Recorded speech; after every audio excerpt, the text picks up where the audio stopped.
యెషయా గ్రంథము 41వ అధ్యాయము 13వ మాట చదవగలిగితే, నీ దేవుడినైన యెహోవానగు నేను, భయపడకము, నేను నీకు సహాయము చేసేదనని చెప్పుచు నీ కుడి చేతిని పట్టుకొనుచున్నాను. సహాయము చేయడానికి ప్రభు సిద్ధంగా ఉన్నారు. మన చేతులను పట్టుకోవడానికి ప్రభు సిద్ధంగా ఉన్నారు. వాస్తవానికి ఆ చేతులే ఈరోజు మమ్మల్ని బలపరిచాయి. ఆ చేతులే ఈరోజు మమ్మల్ని స్థిరపరిచాయి. అందుకే నేను అంటున్నాను, నిరుత్సాహపడద్దు. ఇదే చివరి రోజని ఎన్నడూ అనుకోద్దు.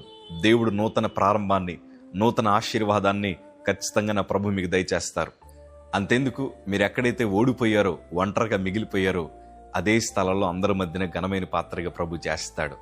కీడు వెనకాల మేలు దాచే దేవుడు ఆయన. ఓటమి వెనకాల విజయాన్ని దాచే దేవుడు ఆయన. ధైర్యంగా నిలబడండి. ఇది అంతము కాదు, తొలి ప్రారంభం అన్న విషయాన్ని జ్ఞాపకం చేసుకోండి. మనుషులనే మాటలు పట్టించుకున్నారా, మీరు ఖచ్చితంగా పడిపోతారు. మనుషులనే మాటలు గుండెల్లో పెట్టుకున్నారా, ప్రభు వాక్యం మీ హృదయంలో ఉండదు. నేనంటాను, మీరు నిలబడండి, ప్రభు మిమ్మల్ని ఆదరిస్తాడు. మీరు ధైర్యంగా ఒక అడుగు ముందుకేయండి, ప్రభు మిమ్మల్ని 100 అడుగులు హెచ్చిస్తాడు. అలాంటి గొప్ప కృపభాగ్యం దేవుడు మీకు దయచేస్తారు. ఎందుకంటే శోధనే మనకి పాఠాలు నేర్పిస్తుంది. మన మీద వేసే రాళ్లే మనకు పునాదులుగా మార్చబడతాయి. మనుషులనే మాటలే మనల్ని వాటిని ఎంకరేజ్మెంట్గా తీసుకొని మనం అడుగులు ముందుకేసుకుంటూ వెళ్ళిపోతే ఆ శాపపు మాటలన్నింటిని కూడా నా ప్రభు ఆశీర్వాదకరంగా మారుస్తాడు. ఈరోజు మమ్మల్ని నిలబెట్టి వాడుకున్న దేవుడు మిమ్మల్ని నిలబెట్టి వాడుకోబోతున్నారు.